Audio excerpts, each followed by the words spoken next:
اللہ تعالیٰ نے انسانوں کو بنایا تاکہ لوگ اللہ کو پہچانیں، اللہ سے غافل نہ ہوں، سب سے زیادہ ویلیو اللہ کو دیں، تمام مخلوق کو، تمام محبتوں کو، تمام چاہتوں کو اللہ سے کم رکھیں، سب سے آگے کس کو رکھیں؟ اللہ تعالیٰ کو۔ اسی میں انسان کا سکون بھی ہے، اسی میں اسٹریس ڈپریشن کا علاج بھی ہے۔ فَلَنُحْيِيَنَّهُ حَيَاةً طَيِّبَةً، اللہ نے کہا کہ جو مجھے سب سے زیادہ ویلیو دے گا میں اس کو پاکیزہ زندگی عطا کروں گا، مرغوب زندگی، پاکیزہ زندگی۔ گلے میں کچھ گڑبڑ ہو رہی ہے، بار بار کچرا آ رہا ہے پلک میں، پراٹھے چھوڑنے پڑیں گے، اس کا علاوہ کوئی حل نہیں ہے۔ یہ آپ گھی کے پراٹھے صبح کھائیں نا تو پلک میں کچرا آئے گا، دودھ کی چائے سے بھی آتا ہے پلگ میں کچرا، ذہن میں رکھو۔ دودھ کی چائے بھی نا وہ کرتی ہے، بلغم پیدا کرتی ہے، اور بہت ساری چیزیں۔ پھر کبھی انشاءاللہ صحت کے بارے میں کبھی بات کریں گے انشاءاللہ۔ ایک ہی چیز رہ گئی ہے زندگی میں مزے کی بھائی، پراٹھے۔ شادیاں وادیاں بھی ہو گئی، ٹھیک ہے، پراٹھے ہی چھوڑ دیے تو زندگی میں رہے گا کیا؟ لیکن بہرحال تو اللہ تعالیٰ یہ چاہتے ہیں کہ لوگ مجھ سے محبت کریں، اور اللہ نے وعدہ کیا فَلَنُحْيِيَنَّهُ حَيَاةً طَيِّبَةً، کہ جو مجھے مان کے چلے گا، مجھے ویلیو دے گا، میں اس کو پاکیزہ، اٹریکٹیو، خوشیوں والی زندگی دوں گا۔ دنیا میں سکون میں ہمیشہ دیندار لوگ ہی رہتے ہیں۔ یہ جو بے دین لوگوں کی خوشی ہے نا، آپ کہتے ہو نہیں جی بے دین لوگ تو بہت ہنستے کھیلتے نظر آتے ہیں، اچھلتے کودتے، ہا ہا ہو ہو ہی کرتے، یہ انزائٹی ہے، پتہ ہے آپ کو؟ خوش آدمی ہمیشہ نارمل ہوتا ہے، پھدکتا نہیں ہے، وہ ایب نارملٹی کی طرف نہیں جاتا، ہمیشہ خوش آدمی پرسکون۔ جو بہت پھدک رہا ہے نا، بہت زیادہ، ہر وقت ہا ہی ہو اور مختلف طریقوں سے اپنی ڈپریشن نکال رہا ہوتا ہے۔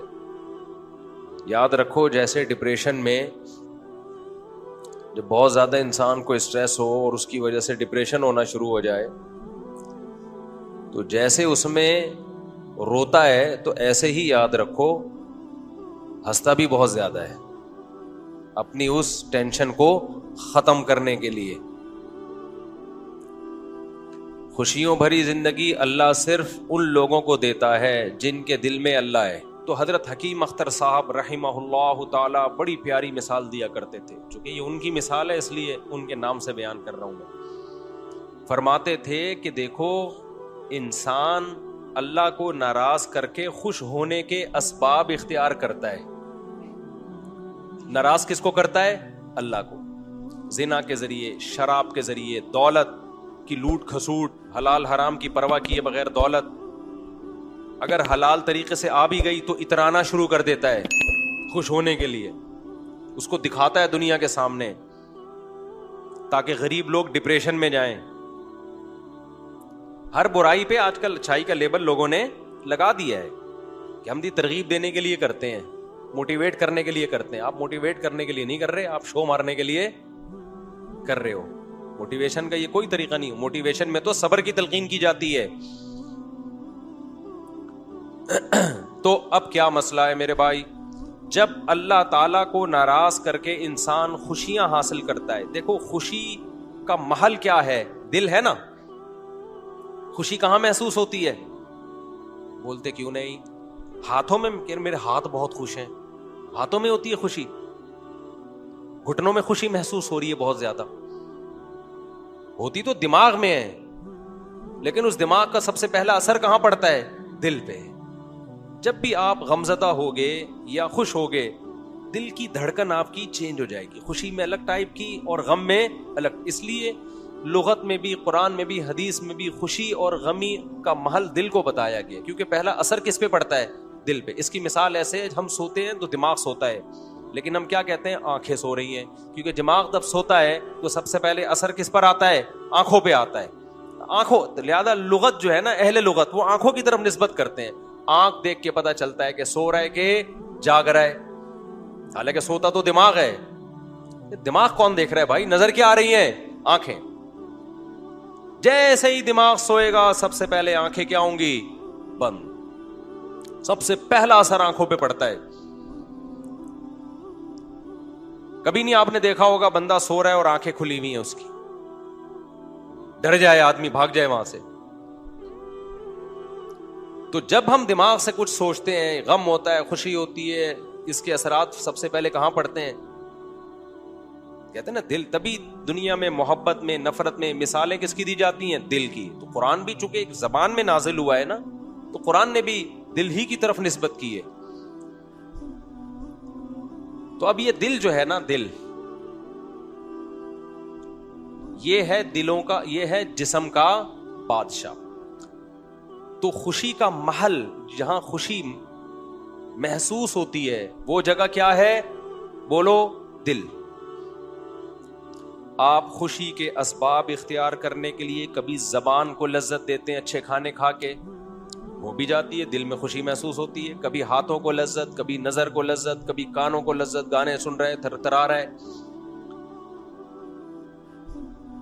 کمال کی بات یہ کہ اللہ نے یہ سارے اعضاء آپ کے اختیار میں دے دیے. آپ اپنے ہاتھ کو جدھر چاہیں گھمائیں، آنکھوں کو جدھر چاہے گھمائیں، زبان سے جو چاہیں بولیں، جو چاہیں کھائیں. لیکن جو جہاں سے ان تمام اعضاء کو اپنی چاہتوں میں استعمال کر کے جو خوشی حاصل ہوتی ہے، محسوس ہوتی ہے، وہ ہوتی کہاں ہے؟ دل میں. وہ آپ کے کنٹرول میں اللہ نے رکھا ہی نہیں ہے. وہ آپ کے کنٹرول میں اللہ نے، بولو، رکھا ہی نہیں ہے. تو حکیم اختر صاحب رحمہ اللہ تعالی فرمایا کرتے تھے کہ اللہ ہے بادشاہ. بادشاہ جب کسی ملک پہ چڑھائی کرتے ہیں تو ان کا ہدف چپڑاسی اور گلی کے جمعدار نہیں ہوتے. بادشاہوں کا ٹارگٹ بادشاہ ہوتے ہیں. سمجھ میں نہیں آ رہی بات؟ میرا خیال ہے بادشاہوں کا ہدف کیا ہوتا ہے؟ بادشاہ ہوتے ہیں. وہ دائیں بائیں جانے کی کوشش، کبھی بادشاہ نے دیکھا کہ بادشاہ نے کسی ملک پہ چڑھائی کی ہو اور اپنے فوجیوں سے کہا ہو کہ بادشاہ اور وزیر کے علاوہ جتنے جو گلی محلے میں جمعدار گھوم رہے ہیں سب کو گرفتار کر کے لے آؤ؟ وزیر بولیں گے بادشاہ سلامت، کیا ہو گیا؟ وہ ان کا کیا لینا دینا ہے یار؟ گرفتار اگر کرنا ہے تو آپ ہمارے ذمہ کام لگائیں، ان کے آرمی کے چیف کو گرفتار کریں، ہم آپ ان کے جو کمانڈر ہے اس کو گرفتار کریں، گورنر کو گرفتار کریں، اور آپ تو ہمیں آرڈر کریں کہ ہم بادشاہ کو گرفتار کر کے لائیں. آپ آرڈر تو کریں. بادشاہوں کی سوچ نیچی ہوتی ہے یا اونچی ہوتی ہے؟ تبھی اسلامی سلطنت میں جتنے بادشاہ گزرے سب کی 4 بیویاں تھا. استغفر اللہ، پھر ٹاپک دوبارہ آ گیا. کئی دفعہ کوشش کرتا ہوں. اس سے پتہ چلتا ہے کہ جن کی 4 بیویاں ہوتی ہیں ان کی سوچ کیسی ہوتی ہے؟ بادشاہوں والی ہوتی ہے. چاہے خود بادشاہ نہ بھی ہوں، گھر میں غلام ہو جائے، استغفر اللہ، پھر دوبارہ سچ نکل رہا ہے. یعنی چاہے وہ بادشاہ نہ بھی ہوں، گھر میں بھی اچھی زندگی گزار رہے ہوں، لیکن بادشاہ نہ بھی ہوں، لیکن سوچ کیا ہے ان کی؟ اب دیکھو چپ ہو گئے نا. سوچ کیا ہے؟ بادشاہ ہوں. اس لیے شوق 4 کا رکھو. 4 کا شوق رکھنا اس کی علامت ہوگی، اس کی علامت ہوگا کہ تمہاری سوچ کیا ہے؟ بادشاہوں والی سوچ. سوچ تو اچھی رکھو نا میرے بھائی. تو حضرت حکیم اختر صاحب فرمایا کرتے تھے کہ بادشاہ جب ملک پہ حملہ کرتا ہے تو اس کا ہدف کیا ہوتا ہے؟ بادشاہ ہوتے ہیں. تو آپ سکون کے لیے جتنی کوششیں کر لو، اللہ جو آپ پہ اٹیک کرے گا نا، اللہ جو قبضے میں لے گا، وہ جسم کے بادشاہ دل کو قبضے میں لیتا ہے. اللہ کہتے ہیں تو خوشی اور راحتوں کے اسباب اختیار کر لے، دوں گا نہیں. کیونکہ دل کس کے کنٹرول میں ہے؟ دل میں نے آنکھیں تیرے کنٹرول میں دے دی ہیں، ہاتھ تیرے کنٹرول میں دے دیے ہیں، دل میرے کنٹرول میں ہے. یہاں سکون آنے نہیں دوں گا. کچھ بھی کر لے، یہاں نہیں سکون آنے دوں گا میں تجھے. یہ میرے ہاتھ میں. یہاں اسی کے سکون آئے گا جو کس کو خوش کرے گا؟ اللہ کو. اس کے دل میں سکون کی بالٹیاں اللہ بھر بھر کے ڈال دیتے ہیں. فَلَنُحْيِيَنَّهُ حَيَاةً طَيِّبَةً، یہ اس آیت کا مفہوم ہے کہ ہم بہترین پاکیزہ زندگی دیں گے ان لوگوں کو جو مجھے یاد رکھیں گے، جو میری محبت کو دل میں جگہ دیں گے. تو میرے بھائی اپنی ڈکشنری سے اللہ کے سوا سب کو کیا کر دو، نکال دو. سب باطل ہے. جس سے محبت کرو کس کے لیے؟ اللہ کے لیے. ہاں اللہ نے جہاں پرمیشن دے دی، جس لذت کو پوری کرنے کی پرمیشن اللہ نے دے دی، تو پھر اللہ کی رضا ہے کہ اللہ چاہتے ہیں کہ میرے بندے حلال لذتوں سے فائدہ اٹھائیں. آپ کا دل چاہ رہا ہے، شدید بھوک لگ رہی ہے، نہاری کھانے کا دل چاہ رہا ہے، وہ آپ کھا لو. اللہ کی طرف سے پابندی نہیں ہے، بلکہ بلا وجہ ایوائڈ کرو گے، فنٹر بننے کی کوشش کرو گے تو یہ آپ کی اپنی شریعت ہے. اللہ اس پہ آپ سے خوش نہیں ہوگا. ہاں اعتدال سے کھاؤ، کیونکہ زیادہ کھانا شریعت میں پسندیدہ کام نہیں ہے.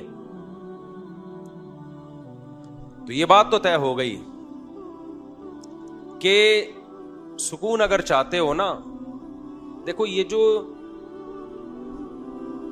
خواہشات ہیں نا، خواہشات جن کے پیچھے ہم بھاگ رہے ہیں، یہ بھی خواہش، یہ بھی خواہش، یہ بھی خواہش، یہ بھی خواہش، آپ پوری کرو اپنی خواہشات. سب سے بڑی خواہش بنا دو اللہ کی رضا. اسلام رہبانیت نہیں سکھاتا کہ صرف اللہ کا مطلب یہ کہ اب نلی نہاری بھی کھانا چھوڑ دو، اب شادیاں بھی چھوڑ دو، اب بچوں سے محبت کرنا بھی چھوڑ دو، اب کاروبار بھی چھوڑ دو. یہ اللہ رسول کی تعلیمات بولو بھائی نہیں ہے. اللہ رسول کی تعلیمات یہ ہیں کہ سب سے بڑا ہدف کس کو بنانا ہے میرے بھائی؟ اللہ کی رضا کو. اس کے لیے سب کچھ قربان کیا جا سکتا ہے، اللہ کو کسی پہ قربان نہیں کیا جا سکتا. یہ جذبہ کسی طرح پیدا کر لو میرے بھائی، اللہ کرے میرے اندر بھی پیدا ہو جائے. بس جب یہ جذبہ پیدا ہو گیا تو مزے ہی مزے ہیں، پھر مزوں کی زندگی شروع. من کان یرجو لقاء اللہ فإن اجل اللہ لآت. سورہ عنکبوت کی کیسی بہترین آیت ہے. اللہ کہتے ہیں جو اللہ سے ملاقات کی امید رکھتا ہے، اسے امید ہے کہ مر کے مٹی ہو کے ختم نہیں ہوں گا. دنیا مسافر خانہ ہے، بہت جلد ختم ہونے والی ہے، اور رب سے بہت جلد ملاقات. تو میں ایسے کام کر کے جاؤں کہ رب کو منہ دکھاؤں تو وہ خوش ہو مجھ سے. تو اللہ کہتے ہیں جو اللہ سے ملاقات کی امیدیں لگا کے رکھتا ہے، تو جو اس کو ٹینشنیں آ رہی ہیں ٹینشن نہ لے. فَإِنَّ أَجَلَ اللَّهِ لَآتٍ. بہت جلد ملاقات ہونے والی ہے، بہت جلد. ہم کسی کی موت پہ بہت غمزدہ ہوتے ہیں نا، تو فرشتے ہم پہ ہنس رہے ہوتے ہیں. فرشتے کہتے ہیں بھائی تو سب نے جانا ہے. ایک خاتون کا میرے پاس فون آیا لاہور سے، فون نہیں آڈیو، وہ ہمارے اسسٹنٹ ہے نا، ان کے پاس آڈیوز آتی ہیں. ان کا نمبر میں نے دیا ہوا ہے، تو وہ فلٹر کرتے ہیں کہ کسی کا کوئی بہت زیادہ ضروری مسئلہ ہے تو پھر وہ مجھے بھیج دیتے ہیں. زیادہ تر مسائل تو میں آس مفتی طارق مسعود پہ ریکارڈ کروا دیتا ہوں، لیکن کسی کا کوئی پرسنل مسئلہ ہوتا ہے تو پھر ریکارڈ نہیں ہوتی، وہ وہیں بھیج دیتے. تو اس دوران ایک ویڈیو ہمارے اسسٹنٹ نے بھیجی. وہ بیچاری خاتون بہت رو رہی تھی. ان کی والدہ کا انتقال ہو گیا. بہت زیادہ رونا دھونا. ایک تو رونا تو نیچرل ہے، وہ تو انسان کو میت پہ آتا ہے اور آنا بھی چاہیے. بالکل ہی رونا نہیں آ رہا ہے اس کا مطلب تعلق ہی نہیں تھا کوئی. بھائی آپ کا بچہ ہی نہیں ہے، آپ کا بیٹے کا انتقال ہوا، آپ خوش مل رہے ہیں. یا تو آپ پاگل ہیں یا یہ آپ کا بیٹا، بولو نہیں. دونوں میں سے ایک بات تو کیا خیال ہے بھائی؟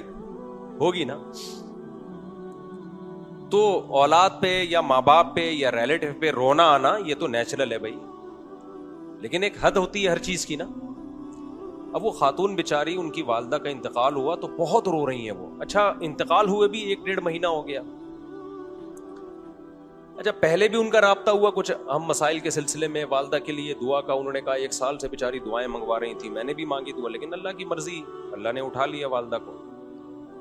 انہوں نے بہت رونا دھونا، 1 مہینہ ہو گیا. ان کا خیال تھا میں جب آڈیو بھیجوں گا تو میں بھی رونا دھونا شروع کر دوں گا. میں نے نہیں رونا. اول تو میں روؤں کیوں, میری والدہ کا تھوڑی انتقال ہوا ہے, خیر اللہ کسی کی بھی والدہ کا انتقال نہ ہو, ہم تو کہتے ہیں سب کی لمبی عمریں ہوں. مجھے غم تو ہوا, ان کو میں نے 2 جملے تسلی کے کہے, اس کے بعد میں نے کہا یہ کوئی نئی بات نہیں ہے کہ آپ کی والدہ کا انتقال ہو گیا, آپ کی والدہ کا بھی ایک دن انتقال ہوا تھا, اور اپنی فکر کریں تھوڑے دنوں میں آپ کا بھی کیا ہونے والا ہے, انتقال. تو بچے آپ کے بھی رو رہے ہوں گے. یہ پلیٹ فارم ہے بھائی, گاڑی آتی ہے, پرانی گاڑی آتی ہے, نئی گاڑی آتی ہے, پرانی والی پلیٹ فارم چھوڑ کے نکلتی. ہم سرگودا جاتے تھے, سپر ایکسپریس پلیٹ فارم پہ کھڑی ہوتی تھی اور ہم پلیٹ فارم پہ کھڑے ہوتے تھے. آپ کہیں جب وہ پلیٹ فارم پہ کھڑی ہوئی ہے تو ہم گاڑی میں کیوں نہیں کھڑے ہوئے, ہمیں پتہ یہ نہیں چلے گی, یہ نہیں چلے. جیسے ٹھگنے مرد اور ٹھگنی عورت کے بچے بڑے نہیں ہوتے نا, ایسے ہی اس زمانے میں ٹرینیں چلتی نہیں تھیں تو کئی گھنٹے لیٹ.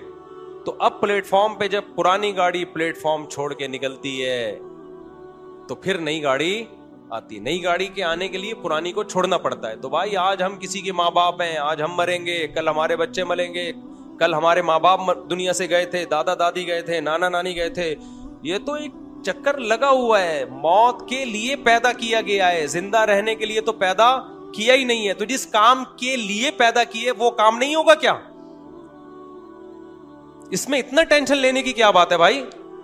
سب مریں گے بھائی, سب نے ایک ایک کر کے پتلی گلی سے بولو نکلنا ہے. عربوں میں بڑی خاندانی چیزیں ہیں بعض, کیونکہ ہم لوگ ہندوؤں کے ساتھ بہت رہے نا, تو ہمارے یہاں موت زندگی کو بہت زیادہ ویلیو دی جاتی ہے. عرب نہیں زیادہ لفٹ کراتے. غیر مسلموں کے ساتھ رہ کے نا ہم لوگ 800-900 سال کدھر رہے ہیں, ہندوؤں کے ساتھ رہے ہیں نا, بہت سی چیزیں ہمیں وہاں سے آ گئی ہیں. عرب میں بہت زیادہ نہیں ہوتا موت کے, بہت زیادہ رونا دھونا لگایا ہوا ہے. تھوڑا رونا تو وہ تو نیچرل ہے, میں نے بتایا, وہ تو نہ ہونا غلط. ما تعالی الایمان ما قدر اللہ, وہ کہتے ہیں جو مقدر میں تھا ہو گیا, ایمان پر موت ہوئی ہے, خلاص چلو. چلو کو وہ عربی میں کیا کہتے ہیں, چلو. ٹھیک ہے. تو میں نے اپنے بارے میں کچھ وصیتیں کی ہیں کہ میں مر جاؤں تو کیا ہوگا, وہ میں نماز کے بعد وصیتیں بتاؤں گا انشاءاللہ. مجھے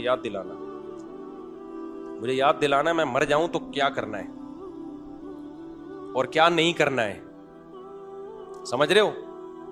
ہم بھی مریں گے نا, اللہ کرے وصیت سے پہلے ہی نہ مر جاؤں کہیں, یعنی تو وصیت کرنے کا تو ویسے کی بھی ہے لیکن دوبارہ کروں گا. ہمارا ہدف صرف ایک ہے میرے بھائی, وہ کیا ہے؟ اللہ. اللہ خوش ہے, سب سیٹ چل رہا ہے مارکیٹ میں. اللہ ناراض ہے تو سارے زندہ بھی ہوں تو غلط ہے. کیا کرنا ہے ایسی زندگی کا بھائی؟ مسلمان کا ہدف کیا ہوتا ہے؟ ایک اللہ. مسلمان کا ہدف کیا ہے؟ ایک اللہ, بس, اور کچھ بھی نہیں ہے. تو اللہ کی محبت پیدا کرنی ہے, اس سے سکون ملے گا, دنیا کا مسافر خانہ ہونے کا احساس بڑھے گا. یہ دونوں چیزیں لازم ملزوم ہیں. دنیا مسافر خانہ ہے تو پھر اللہ سے محبت ہوگی, کیونکہ پھر دنیا دل لگانے کی جگہ رہے گی نہیں آپ کی نظر میں. پھر آپ کا دل خالی ہو جائے گا. کس کی محبت کے لیے؟ اللہ کی محبت. دل تو کسی نہ کسی کو چاہتا ہے, دل خالی نہیں رہتا. دنیا نکلے گی تو اللہ آئے گا, اللہ نکلے گا تو دنیا آئے گی. سمجھ رہے ہو کہ نہیں سمجھ؟ اب جن کے دل میں اللہ کی نہیں ہے محبت, ان کے دل میں دنیا کی ہوس ہے, دنیا کی محبت کے گٹر ابل رہے ہیں ان کے دلوں سے. یہ بھی مل جائے, یہ بھی مل جائے, یہ بھی مل جائے, یہ بھی مل جائے. اور یہ یاد رکھو, یہ جو آج کل میں بار بار کہتا ہوں 2 بچے ہی اچھے تاکہ وہ تربیت یافتہ ہوں, یہ بھی دنیا کی محبت ہے. تربیت مقصد نہیں ہوتی, کماؤ پوت بنانا مقصد ہوتا ہے.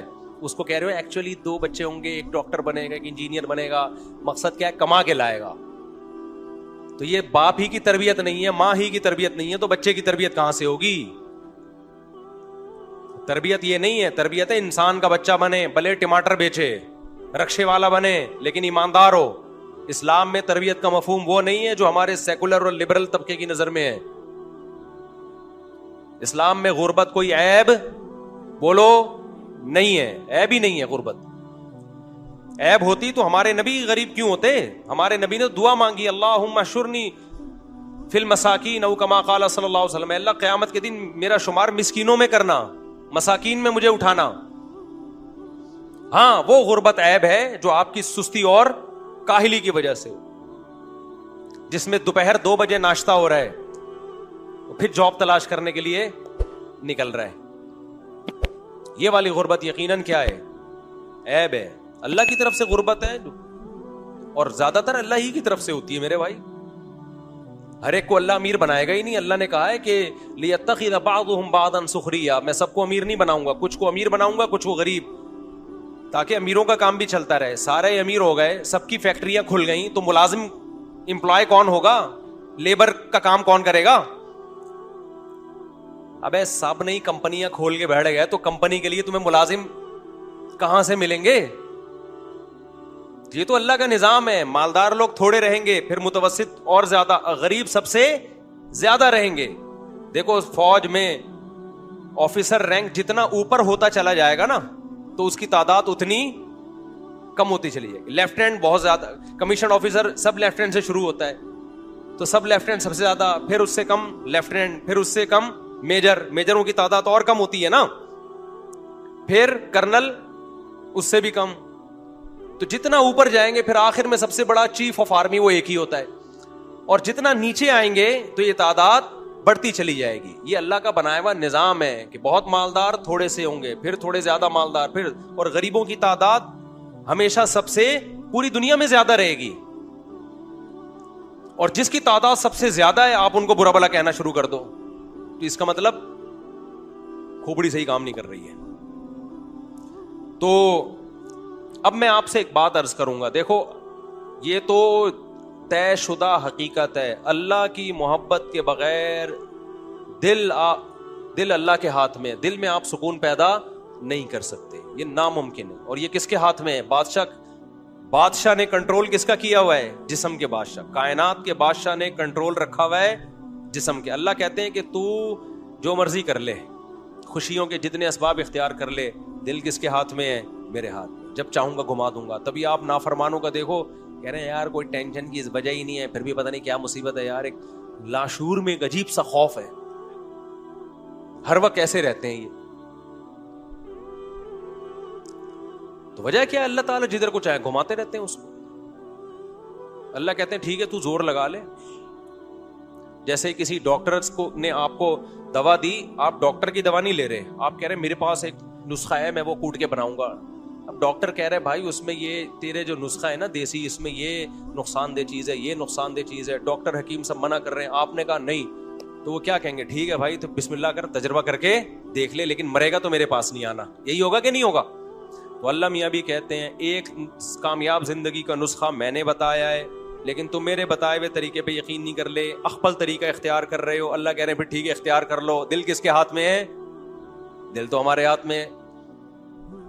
آپ کا بچہ غیر قانونی طریقے سے سعودی عرب بھاگا کسی کمپنی میں جاب کے لیے، آپ نے منع بھی کیا، ڈنکی لگا کے گیا، منع کر رہے ہو نہیں جا رہا، ہر طرح سے سمجھا دیا، آپ سے ناراض ہو کے نہیں جی نہیں ماننی باپ کی. کمپنی جہاں جا کے جاب کرنی ہے اس کا اونر آپ کا دوست ہے، تو آپ کیا کہتے ٹھیک ہے چلا جا بھائی. کمپنی کس کے کنٹرول میں ہے؟ میرے کنٹرول میں، میں جاب ملنے ہی نہیں دوں گا تجھے. تو اللہ میاں بھی کہتے ہیں تم سکون اور خوشیوں کے جتنے اسباب اختیار کر لو. اسباب اختیار کر سکتے ہو. جہاں سکون آئے گا جسے دل کہا جاتا ہے وہ کس کے کنٹرول میں ہے؟ وہ میرے کنٹرول. میں جدھر کو چاہوں گا گھما دوں گا. ساری اسباب ہو کے بھی خوشی نہیں ملے گی تمہیں. اب میرے بھائی ایک بات یہ طے ہو گئی ہے نا، میں ہمیشہ اس ٹاپک پر بیان کر کے آخر میں جو اصل موضوع ہوتا ہے اس پہ ٹائم ہی ختم ہو جاتا ہے. کتنا ٹائم ہو گیا؟ 2:24 ہو رہے، بس بات کو سمیٹتا ہوں میں. دیکھو یہ تو طے شدہ حقیقت ہے کہ اللہ کے علاوہ اللہ سے محبت سب سے غالب رکھنی ہے. یہ اس کائنات کا مقصد ہے. اب وہ محبت پیدا کیسے ہو؟ وہ محبت، اس کے لیے بہت سارے طریقے علماء بزرگان دین اختیار کرواتے ہیں. اب لوگوں نے بزرگوں سے تعلق ہی چھوڑ دیا تو نتیجہ کیا نکلا کہ جہاں دیکھو ہر چیز اس کی مارکیٹ سے ملتی ہے نا. کیا خیال ہے؟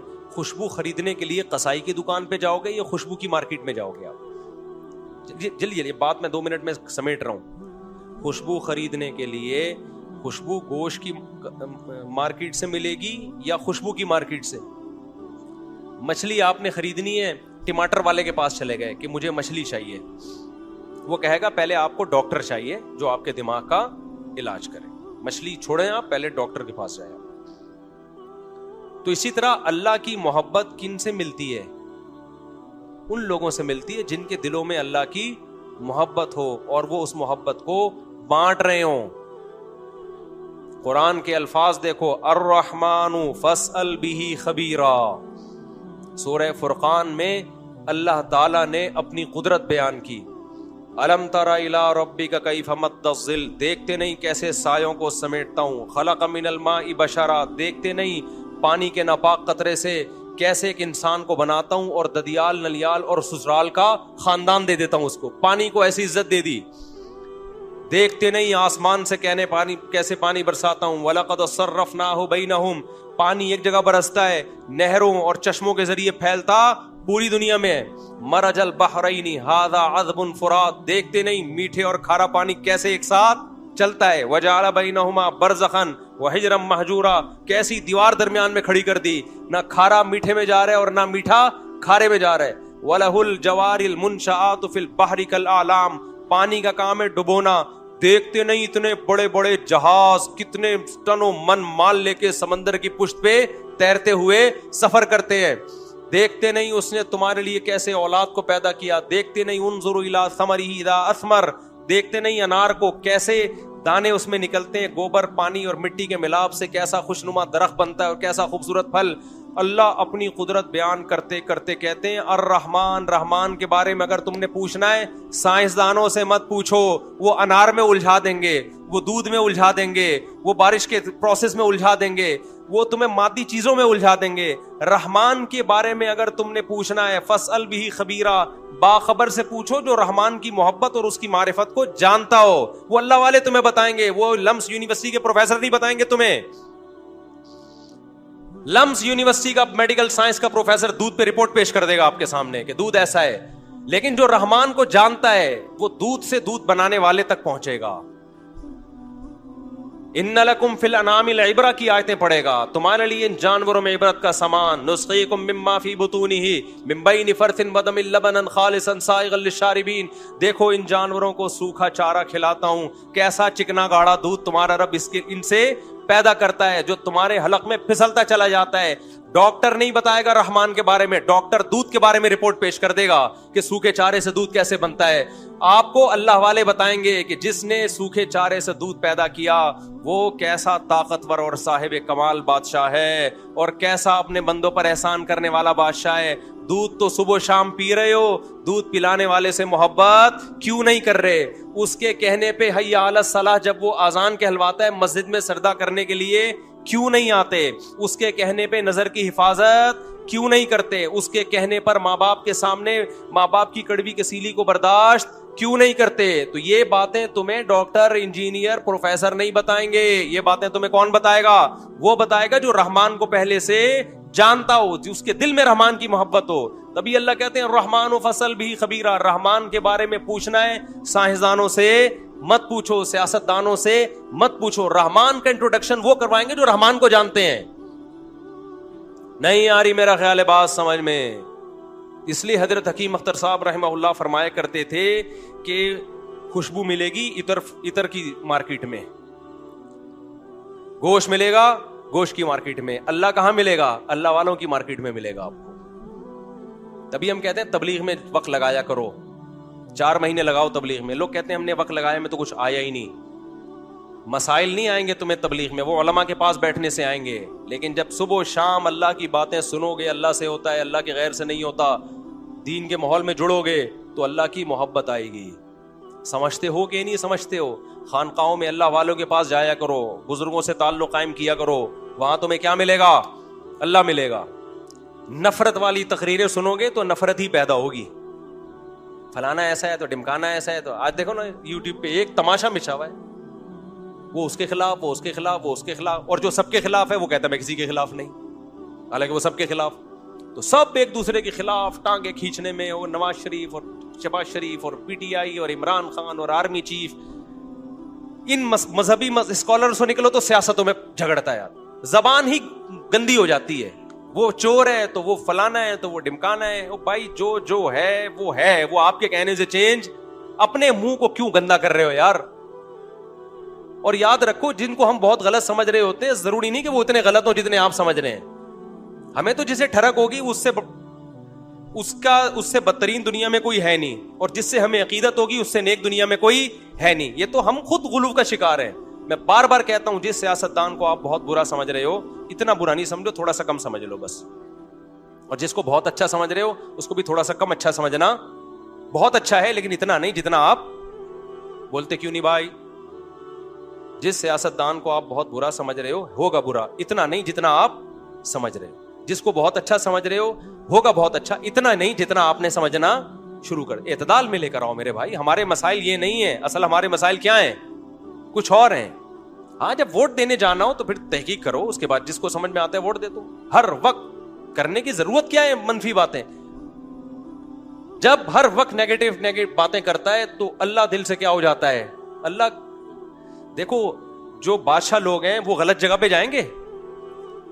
بادشاہ جب علاقے میں کوئی سیاسی لیڈر بلایا جاتا ہے نا, علاقے کو صاف کروایا جاتا ہے, پھر آتے ہیں وہ لیڈر, گندے نالے بہ رہے ہوں, سیاسی لیڈر بھی نہیں آتا. تو اللہ بھی اس دل میں آتا ہے جو صاف ستھرا دل ہو.